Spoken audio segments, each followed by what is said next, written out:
Hati-hati, A. Ya, Bi. Ya, A jatuh kan? Bi, ini siapa, Bi? Mana? Tahu. Ini. Oh, ini. Ini tuh Kiai Haji Eman Sar'an atau biasa kita sebut Aki. Aki lahir pada tanggal 26 Juli 1916 di sebuah desa yang bernama Sukapura, Kabupaten Tasikmalaya. Semasa kecil Aki bernama Aang, tapi dikarenakan sering sakit-sakitan, akhirnya berganti nama menjadi Eman. Aki Eman itu tokoh atau ulama Persatuan Islam Persis. Aki dikenal pemberani dalam memberantas tahayul dan juga bid'ah. Di masa remajanya, Aki tuh sangat sibuk dan aktif di organisasi. Pada suatu hari, Aki jatuh sakit. Padahal lagi giat-giatnya di organisasi. Aki berobat ke dokter dan dirawat.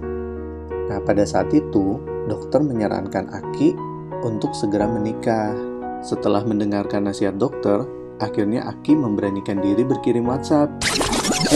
Salah, berkirim surat. Aki akhirnya berani berkirim surat kepada salah seorang wanita murid dari Pak Nasir yang bernama, ya betul, Siti Hasanah. Dan pada tahun 1941, Aki pun menikah dengan Ibu Siti Hasanah. Dan di tahun 1945, Nen Hasanah jatuh sakit dan akhirnya meninggal dunia. Beberapa tahun kemudian, Aki sering sekali berdakwah di Garut. Kemudian bertemulah dengan seorang wanita yang bernama Siti Zulaiha, Eni Iho, Eni kita semua, dan menikah pada tahun 1947. Aki dan Eni dikaruniai 14 orang anak. Siti Aidah, Siti Nurbaya, Arifin Nur, Nuh Nur Rashid, Fadil Nur Syarif, Latif Nurdin, Siti Nur Aliyah, Fuad Nurdin, Abduh Nur Hidayat, Fauzi Nur Wahid, Eli Rohlia, Faisal Nur Syamsi, Iim Rohimah, dan Suwardi Sulaiman. Aki berpesan 3 hal untuk kita semua. Pertama, janganlah kita sekali-sekali meninggalkan atau melupakan Islam, karena Islam adalah segalanya bagi kita. Janganlah kita meninggal kecuali dalam keadaan Islam. Yang kedua, pendidikan yang telah dicapai oleh putra dan putrinya adalah lebih tinggi dari pendidikannya. Oleh karena itu, manfaatkanlah di jalan Allah dan peliharalah terus ukhuwah di antara kita. Dan yang terakhir, ketiga, pesan Aki adalah sekali lagi diutamakan selalu ibadah. Dan selain itu, silaturahmi yang sedang kita jalani sekarang merupakan salah satu amanat Aki yang harus terus kita lakukan sampai waktu memisahkan kita. Assalamualaikum, Adep. Hah? Ya, bentar Pak. Taruh di pagar dulu Pak. Sampai di mana tadi ya Ayah? Lupa. Gimana kalau kita sekarang dengerin cerita Akinya dari yang lain? Oke. Bismillahirrahmanirrahim. Dalam rangka silaturahim keluarga Bani Sar'an 11-12 Februari di Sukabumi,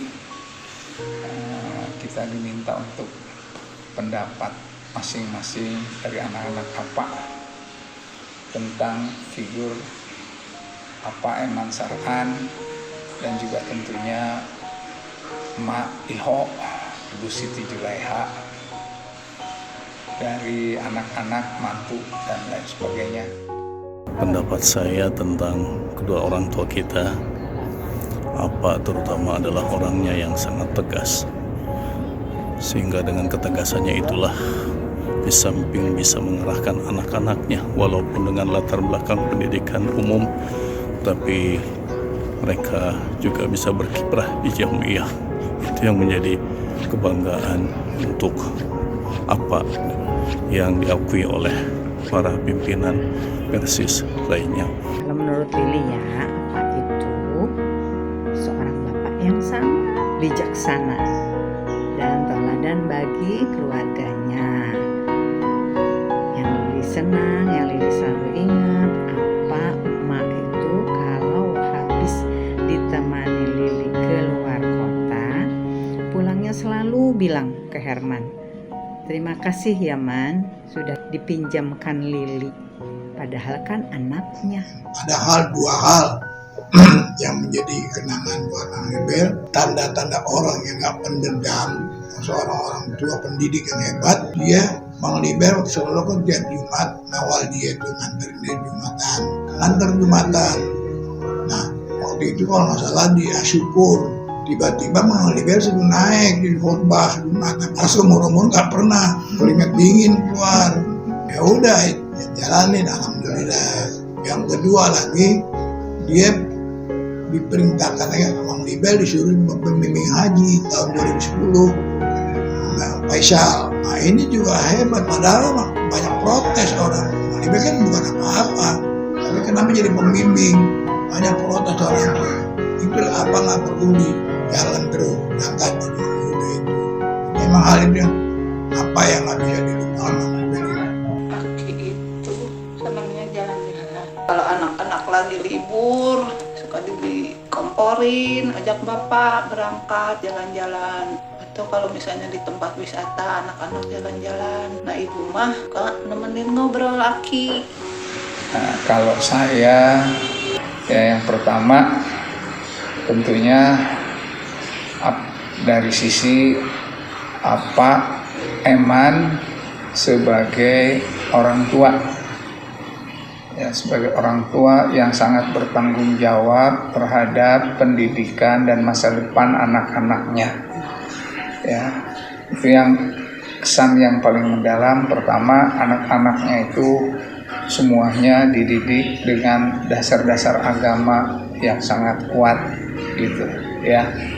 Bayangkan aja di tengah kesibukan apa Eman sebagai pegawai negeri di Departemen Kesehatan, itu apa Eman masih sempat ngajar kita anak-anaknya maghrib, habis sholat berjamaah maghrib.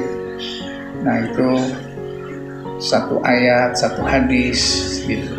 Kemudian subuh juga begitu ya. Itu kesan yang sangat mendalam, yang kalau enggak dididik dengan cara agama yang seperti itu, mungkin kita enggak seperti sekarang ini. Yang kedua itu pendidikan di berorganisasi. Pak Eman itu secara tidak langsung mengamanatkan teruskan perjuangan berjuang di Persatuan Islam. Karena Pak Eman itu dikenal oleh umat Persatuan Islam adalah namanya tokoh Persis yang sepanjang hayatnya ya, diserahkan untuk Persis. Itu apa Eman seperti itu. Alhamdulillah kita juga bisa melanjutkan walaupun tidak sesempurna apa. Yang ini lagi, yang hebatnya lagi ya, apa Eman itu sebagai ulama ya, padahal dia bukan lulusan pesantren gitu, lulusan sekolah Belanda, tapi bisa jadi ulama. Nah ini yang paling hebat itu, bisa baca kitab dan lain sebagainya. Ya, Aki itu orang yang nggak mikirin duit, dan harapannya begitu, nggak nyari duit di Persis. Yang kiai yang miskin malah Aki doang, nggak punya pesantren, nggak punya ini, padahal dia dijemput Persis. DKI yang bantu itu dia, tapi dia nggak pernah makan duit. Dia memberikan contoh yang terbaik. Kemudian apa Eman itu juga sebagai orang tua yang sangat inspiratif ya, atau sebagai motivator lah ya. Ini yang inget banget gitu ya. Pokoknya contohnya Om Fuad lah, waktu itu paling duluan dia tuh ngambil rumah kalau nggak salah, itu masih bujangan udah ngambil rumah. Apa Eman motivasikan kepada Om Fuad ya, kalau nanti nggak bisa makan ya, bawa rantang dari rumah gitu ke emak ke sini, nanti bawa nasi sama lauk pauknya gitu. Tapi ternyata nggak sampai Om Fuad itu nggak bisa makan dengan nyicil rumah, dan akhirnya sampai dapat rumah. Dan ini memotivasi kepada semuanya. Alhamdulillah akhirnya semua anak-anaknya, mantunya pada punya rumah. Alhamdulillah gitu kan. Saya sebagai mantunya merasa beruntung mendapatkan mertua atau menjadi mantu bagi apa dan emak, karena beliau banyak saya ambil teladannya, dan kita semua harus meneladani apa yang sudah beliau tanamkan dan ajarkan atau contohkan pada kita semua. Yang pertama, ketika saya mengawali rumah tangga dengan Kapuat ini, sudah membeli rumah sebelumnya dengan cara mencicil, dan cicilannya cukup besar karena waktu itu hampir menghabiskan sebagian besar gaji yang diterima Kapuat. Tapi alhamdulillah dengan disemangati oleh beliau dan emak juga, alhamdulillah kami dapat mengatasinya sehingga alhamdulillah punya rumah ya. Yang kedua, tentang kelahiran, saat kelahiran anak-anak kami, apa itu betul-betul concern ya apa terhadap cucu-cucunya, begitu sayang, begitu welcome, menyambut kelahiran cucu-cucu beliau. Yang berikutnya masalah haji ya. Haji waktu itu beliau sangat menekankan kalau bisa semua keluarga bisa berangkat haji, dan kami alhamdulillah walaupun terpisah, Kapuat atas tugas dari PKHI tahun 93 dan saya 2003 bisa berangkat juga dengan disemangati oleh beliau, walaupun waktu saya berangkat beliau sudah tidak ada. Tapi itu adalah memang selalu beliau sarankan kepada kita untuk bisa berangkat haji. Banyak yang memuji bahwa tokoh yang berhasil cetak anak-anaknya menjadi membalik seperti ayahnya, karena banyak yang ustad-ustad bisa ceramah atau bisa berdakwah tapi tidak dengan anak-anaknya gitu. Tapi alhamdulillah hampir berapa orang, kebanyakan dari putra menjadi mubalik juga. Terus motivasi sebagai motivator untuk melaksanakan ibadah kurban gitu. Itu eman itu ya, walaupun kurban itu kan ya diwajibkan untuk yang mempunyai kemampuan lebih lah ya gitu. Tapi eman mengajarkan ke kita itu, memotivasi ke kita itu ya, kalau kurban itu setiap tahun kalau nggak punya nanti sama ditalangin dulu, nanti kamu nyicil ke gitu. Alhamdulillah ternyata ya saya perhatikan semua sekarang anak rata-rata bisa kurban kan ya, nggak ada yang nggak bisa kurban. Setiap tahun dimudahkan itu rezekinya, ada aja nggak sampai sama gitu dipinjemin uang. Wak Nuh pernah cerita sih, pernah sekali katanya Wak Nuh dipinjemin uang, nggak tahu nyicil apa enggak tuh Wak Nuh. Kesan tentang dan emak ya, yang paling terkesan adalah bagaimana dan emak mendidik kami terutama ketika untuk kita membiasakan bisa berkurban. Itu biasanya diminta supaya melakukan tabungan, menabung ya, baik itu harian atau mingguan atau bulanan begitu, sehingga pada waktunya Idul Adha tercapai jumlahnya, atau kalau perlu nanti bisa dipinjemin dulu sama aki begitu ya, nanti biar nyicil ke aki begitu. Terus yang kedua, gimana membiasakan berinfak atau bersedekah. Itu aki itu biasanya kalau mengajak kepada orang-orang lain untuk bersedekah, dia mendahului begitu. Jadi dia kadang-kadang kalau untuk bangun masjid atau dia buka surbannya, kemudian dia taruh dulu uang di situ. Jadi biar supaya yang lain ngikutin begitu. Nah, terus yang paling terkesan adalah waktu baru saya nikah waktu itu, kebetulan harus mencicil rumah, itu ingat aja bahasanya Aki sama Eni ngasih solusi. Karena apa? Karena gaji kita masih sedikit waktu itu, belum cukup lah gitu. Akhirnya dikasih solusi, malah sempat beberapa kali dibantu gitu untuk cicil rumahnya. Itu aja yang paling terkesan. Dan ya Allah, rupa-rupanya itu didikan Aki supaya kita bisa melanjutkan silaturahmi dan lainnya.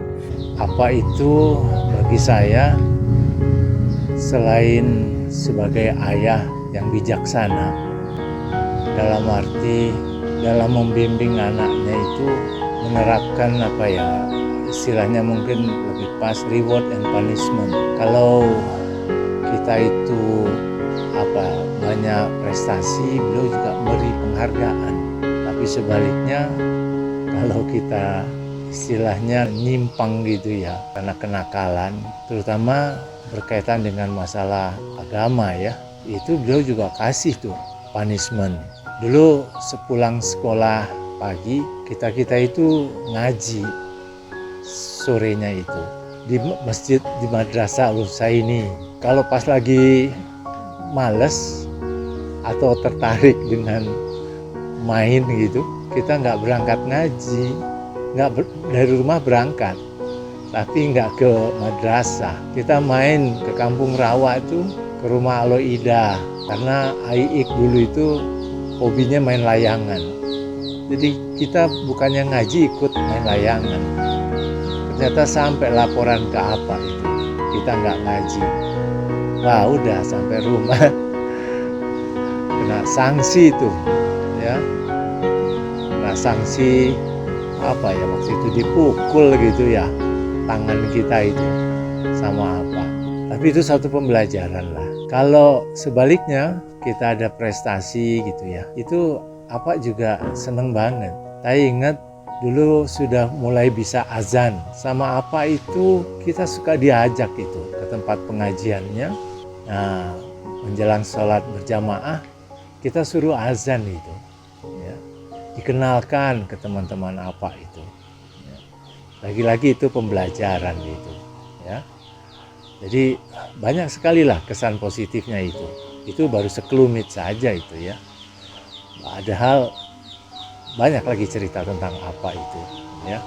Apa Eman Sar'an? Menurut Eli, orang yang baik, orang yang bijaksana, dia tidak pernah pilih kasih. Walaupun Eli bukan anak kandungnya, tapi dia sayang banget. Dia tidak pernah membeda-bedakan dengan yang lain. Suatu hari ketika apa pulang ajar, itu udah mendapatkan amplop. Waktu itu kebetulan ada Teh Lili kita habis pulang ngaji. Buka amplop, Teh Lili dikasih. Eli ada di belakangnya. Apa dengan tidak segan-segan, itu juga pasti mau. Dan dikasihkannya sama gitu kan. Teh Lili dikasih segitu, Eli juga sama dikasih segitu. Itulah apa. Dan yang paling berkesan lagi, suatu hari ketika anak Eli minta sesuatu depan apa, waktu itu Eli agak sungkan, jadi Eli ambilin gitu ya untuk anak Eli. Tapi terus apa panggil Eli, waktu itu masih ada almarhum Wato, langsung dipanggil keduanya, sini gitu kan. Jadi anak itu minta langsung suruh ke akinya, jangan melalui Eli. Ini tuh akinya, jadi suruh anak-anak itu dekat sama akinya gitu. Yang Ida ingat, apa pernah bilang, apa pengen lihat Ida jadi sarjana. Padahal terakhir apa rawat di RSPP itu, Ida lagi nyusun skripsi dan selangkah lagi akan menjadi seorang sarjana. Tapi Allah berkehendak lain. Apa wafat ketika Ida sedang menyelesaikan skripsi. Qadarullah, apa nggak bisa menghadiri prosesi wisuda dan menyaksikan Ida menjadi sarjana. Waktu itu pas mau UMPTN sama Teh Nida berdua diajak sama Aki makan soto dulu di Manggarai. Habis itu dianterin deh ke tempat kita tes UMPTN. Nah kalau pas kuliah di saat terima nilai, Aki seringnya tuh tanya, coba lihat nilainya mana, IP-nya berapa, mata kuliahnya apa aja, diliatin, nanti dites. Coba Aki kasih pertanyaan nih, wah deg-degan juga ya. Masya Allah kan ilmu pengetahuan Aki memang banyak sekali gitu. Jadi kadang Aki suka bilang, Aki aja gak kuliah bisa, masa kamu gak bisa jawab, kayak gitu ya. Jadi memang patut dicontoh untuk kita generasi-generasi yang sekarang itu, dimana Aki itu seorang pembelajar yang tiap harinya itu pasti ada buku yang selalu dibacanya atau kitab. Sering banget kan, tolong ambilin kitab ini di perpustakaan kan ada ya di lemari, tolong ambilin buku ini. Jadi hari-harinya itu semangat untuk belajar. Yang paling suka kadang-kadang jadi amanat dari Aki di antara obrolan apa teh baru dak apa teh baca Quran dan barenang omat apa mi ape anak incu apa sina nggak bisa ngaji dan diulang lagi waktu dirawat di rumah sakit. Ya terakhir Aki di rumah sakit. Waktu saya kecil di Bandung sering ditengok sama emak dan apa. Apalagi kalau apa ada tugas ke Pajagalan, pasti emaknya ke Gang Saleh nengok Cek Iyai, dibawa ke Garut, terus nengok Mang Didi. Kalau libur Cek Iyai ke Jakarta, diajak silaturahmi ke rumah Adodo, ke rumah Cek Eno. Kalau apa ada acara sampai bawa rombongan untuk pertandingan olahraga ke Pabrikina, kalau acara jalan-jalan, acara makan-makan, pasti Cek Iyai diajak. Sampai Cek Iyai sudah nikah pun sering ditengok. Waktu di Haji Yasin sampai emak ngegendong-gendong Nida waktu kecil, nengokin ke Cek Iyai. Alhamdulillah seneng banget kalau sudah ditengok sama emak dan apa. Dan alhamdulillah sesudahnya itu sampai sekarang dibentuklah silaturahmi keluarga Bani Sar'an. Jadi silaturahminya pada acara silaturahmi keluarga. Orang yang biasa, contohnya sampai hari ini dia bisa memerintah kepada anak-anaknya itu silaturahmi nggak boleh lepas. Ini dan sampai sekarang walaupun dia sudah nggak ada, sampai sekarang kan jalan. Nah ini menunjukkan seorang ayah yang betul-betul mendidik anak-anak. Dia didik anak-anak. Dan langsung cuma di Persis, nggak ada yang di Persis. Persis semua mengabdi di Persis. Nah, ini artinya begitu kuatnya dia di Persis, didik anak-anaknya semua. Dan memang di Bali juga termasuk anaknya. Dia di Persis mengabdi di Persis. Mie Iho yang diingat dari Mie Iho itu, ini tuh suka banget ini bagelen. Nah kalau malam-malam kalau bobo sama ini suka dengerin kusak-kusuk gitu malam-malam. Katanya ini lagi buka bagelen. Jadi kalau kita suka ngambil malam-malam nggak apa-apa, turunan nih itu. Oh iya. Terus kalau ini tuh paling suka bilang suka ngomong ke aku teh. Kalau lagi jemput ibu ngaji dulu, ibu dibilang gini, supir truk ngapain sih dateng gitu. Karena nggak mau, karena nggak mau pulang, karena nggak mau nyokap pulang, jadi bilang ngapain sih supir truk dateng gitu. Sian sedih. Tangannya apa ya? Kok Uyut sama ini Uyut. Nama Iho ini juga, masya Allah itu benar-benar sumber inspirasi, terutama untuk saya ya, dan tentu bagi anak-anaknya semuanya ya. Yang paling berkesan sekali gitu ya. Ya katakanlah di usianya yang sudah lanjut ya, dia manggil ke saya khusus, Din, emak punya uang tabungan $80.000 kalau nggak salah waktu itu ya. Zaman Habibie itu waktu itu. Padahal sebelum Habibie kan dolar tuh 16.000, tapi ketika emak nyerahin uang ke saya waktu itu udah tinggal 8.000 tuh nilainya per dolar. Itu masjid di Saragedang dibangun, katanya. Masya Allah. Langsunglah saya hubungi Pak Hari sampai bangun, kemudian diajaklah sama jamaah Haji Johar untuk bantu membangun masjid, sehingga jadilah oleh Pak Hari itu, Insinyur Hari itu, subhanallah, ya, masjid yang paling bagus kecamatan di Salahgedan, di kecamatan di Banyuresmi. Ya, kira itu uangnya udah habis.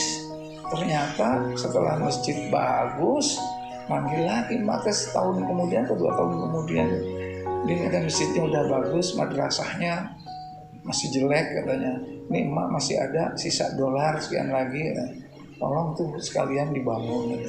Subhanallah, itu nggak ada, benar-benar nggak tahu itu emak kok ini itu kok bisa punya uang nabung dalam bentuk dolar. Padahal ini ibu rumah tangga, tapi dulunya memang ini itu pengusaha gitu, tukang dagang. Juga emak itu mungkin cucu-cucu sampai sekarang berkesan kalau habis silaturahmi Idul Fitri di Garut itu diberi uang untuk jajan bakso ke kota Garut. Nah, yang ngerayu emak itu Lili. Mak, anak-anak, cucu-cucu mau jalan-jalan ke Garut. Mau dikasih uang jajan bakso enggak?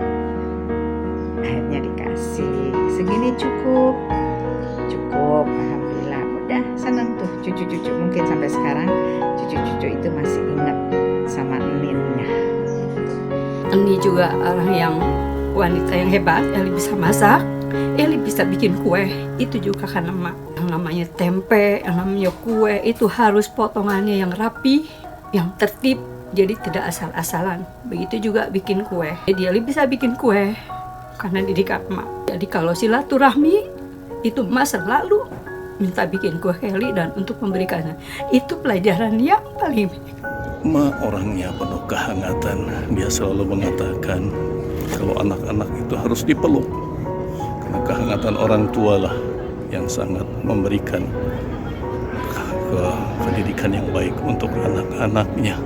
Emak juga seorang yang gigih membantu suami, walaupun membantu suami dalam hal materi, tapi emak tidak pernah menjadi sombong dan tetap taat kepada suami. Nah, ini pun bisa dicontoh oleh yang lain. Kalau memang ada yang istri yang membantu suaminya untuk dalam rumah tangga adalah mengikuti seperti emak, sehingga subhanallah emak banyak meninggalkan wujud sayangnya kepada anak-anaknya dalam bentuk peninggalan-peninggalan yang masya Allah luar biasa. Semoga kita semua anak cucu apa Ki Eman Saraan dan Nini Iho bisa disampaikan juga untuk apakah berangkat haji atau umroh ke tanah suci Makkah dan Madinah. Ya Nima ya gitu teh, kalau Aki kan jalan, habis jalan makan. Nah kalau makan segala dimakan. Nah terus kalau ibu mah suka nungguin sisa, karena Aki tuh kalau makan macem-macem gitu tapi nggak habis. Jadi ibu mah nunggu sisa-sisa cek Aki macam ngalap berkah. Nah lamun ini kalau lagi belanja ya itu teh milih juga sih makanannya. Yang paling ini teh kalau pas mau bayar kayak nih mana neng bona cek si Aki teh mau sih mana orang bayar. Nah itu teh ke cenah ke lamun di mana, jadi lamun misalnya diajak makan di mana tong didinya eta mah mahal di ditu we gitu. Jadi buat referensi, atau juga apakah dia diarsipkan itu bon-bon apa makan itu. Ya itulah yang paling lama perjalanan itu 2 minggu perjalanan ke Jawa Timur dari Jakarta. Terus nginep di mana pulang itu tuh berangkat lewat selatan, pulangnya lewat utara, mampir terakhir di rumah Wa Iyai di situ. itulah. Dan itu waktu itu pas sampai ke menjelang Pasar Genjing, si Aki teh bilang kayak minggu tahun depan mah berangkat Sumatera bawa kita, tapi ya qadarullah belum kesampaian. Jadi sampai sekarang kita nggak pernah jalan juga ke Sumatera. Ya mungkin itulah, ada banyak kan pesan aku ini. Emak itu orangnya apik banget ya, sama barang-barang, nggak pernah ada yang hilang, terus nggak pernah ada yang rusak, pokoknya belum ganti sebelum yang itu rusak. Kalau waktu kecil, yang ya diantaranya yang Dina ingat itu, kalau mau lebaran biasanya beli seperti yang tuh belanja, terus dikirim nih ke Garut, biasanya dititipin ke Ustadz yang kerja di Jakarta. Nah dititipin, nanti ada bingkisan, ini nih bingkisan dari Jakarta gitu kan. Pas kita buka, wah baju lebaran, seneng banget kan ya, pakai baju lebaran yang dari Jakarta seperti itu. Nah kalau pas sudah besar, lama juga tinggal di Johar, jadi ada banyak kenangan. Mudah-mudahan apa Eman, Maiho diterima semua amal-amalnya menjadi amal soleh di sisi Allah, dilapangkan kuburnya, ditempatkan di surganya yang mulia, dan kita anak-anak dan keturunannya, asalkan kita adalah orang-orang yang beriman dan mengikuti perjuangan dari Apa dan Ma, insya Allah kita pun akan dipertemukan berkumpul kembali nanti di surga Allah Subhanahu wa Ta'ala.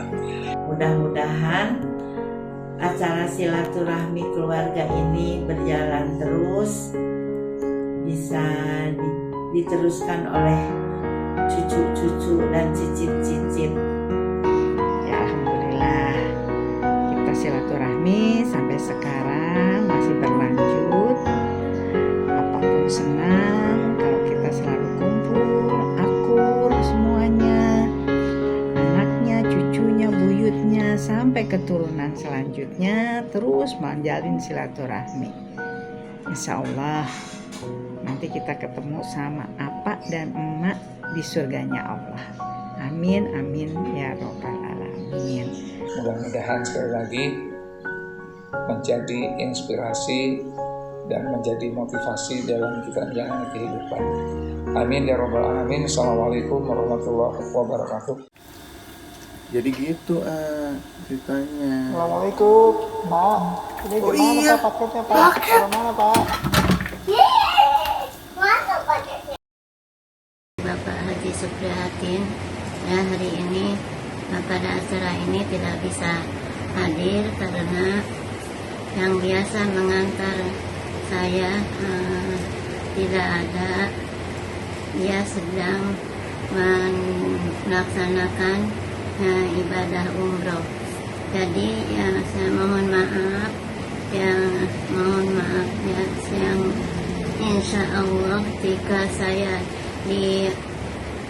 ditakdirkan panjang umur, saya selalu hadir karena ini adalah amanat dari Apa dan Ma. Saya sangat beruntung mempunyai orang tua yang sangat mulia, soleh, solihah, dan sangat ikhlas, ridho, dan sabar